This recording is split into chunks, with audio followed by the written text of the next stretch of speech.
Tu casa era mi casa, o in altre parole, la casa dove trascorri le vacanze, perché l'interlocutore è evidentemente un turista, è quella dove una volta abitavo io. La frase è comparsa stanotte sia sulle cosiddette key box, quelle scatolette che contengono le chiavi per entrare negli appartamenti in locazione breve, che a Venezia continuano ad essere ovunque, ma anche sulle tastiere elettroniche che servono allo stesso scopo, oltre che in alcuni manifesti. Si tratta di uno scotch rimovibile facilmente che non produce danni. L'azione non è stata rivendicata ufficialmente, ma con tutta probabilità si tratta dei collettivi per la casa e azioni analoghe si sarebbero svolte in contemporanea in altre città del nord Italia. A Venezia le segnalazioni del passaggio notturno sono prevalentemente nella zona dell'Accademia, di San Giacomo dell'Orio e di Castello. Degli oltre 80.000 posti letto turistici in continua crescita del comune di Venezia, 32.000 sono in locazioni turistiche.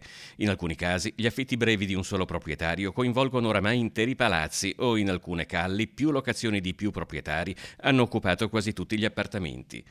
In città come New York, Parigi, Berlino, Barcellona il fenomeno è normato con leggi a volte molto severe.